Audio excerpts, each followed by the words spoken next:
Hello good morning traders, स्वागत है आपका आज के एक और मॉर्निंग मार्केट अपडेट में। आई होप आप सब लोग ठीक होंगे।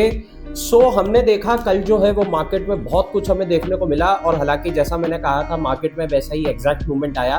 बात करते हैं कि हुआ क्या है। सबसे पहले कल जो है वो यूएस ईरान के बीच में जो है उनके बीच में डिस्कशन था दोहा कतर में। इसका कंक्लूजन ये आया है कि दोनों पार्टीज कहीं ना कहीं एग्री हुए हैं।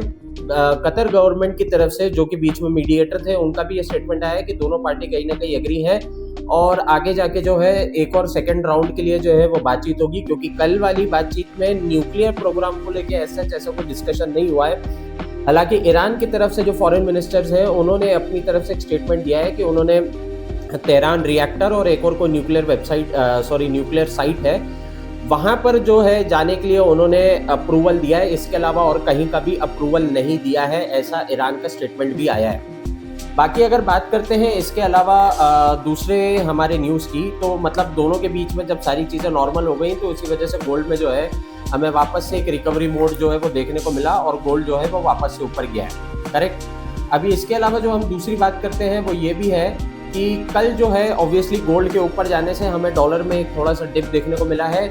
इंडाइसिस मार्केट में अभी भी कहीं ना कहीं प्रेशर है, क्योंकि अभी भी जो है वो एआई का फियर हमें थोड़ा दिखता हुआ बन रहा है, जिसकी वजह से टेक में थोड़ा अभी एक सेल आउट देखने को मिला है, जिस वजह से यूएस के इंडाइसिस मार्केट जो है कल वहां पर एक थोड़ा सा मार्केट ऊपर जाने के बाद वापस से एक डिप डाउन देखने को मिला।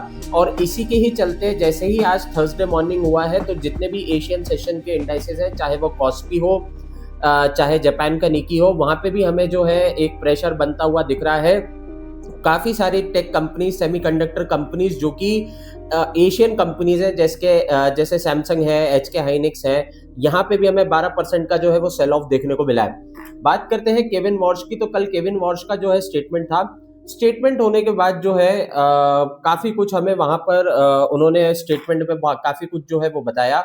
स्टेटमेंट में उनका ऐसा कहना है कि अभी भी इन्फ्लेशन हाई है, बट जैसा कि मैंने आपको कल ही बताया था यूएस सेशन में कि उन्होंने फॉरवर्ड गाइडेंस के बारे में उन्होंने मना कर दिया, फॉरवर्ड गाइडेंस के बारे में कुछ भी नहीं कहेंगे।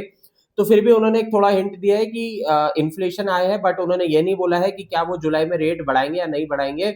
वो चीज का उन्होंने कोई भी अपडेट नहीं दिया है।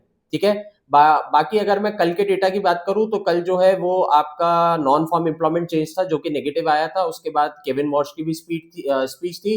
आईएसएम मैन्युफैक्चरिंग का अगर मैं डेटा की बात करूं तो वो भी डेटा जो है वो नेगेटिव आया है, जिसकी वजह से हमें गोल्ड में बुलिश मूवमेंट देखने को मिला है।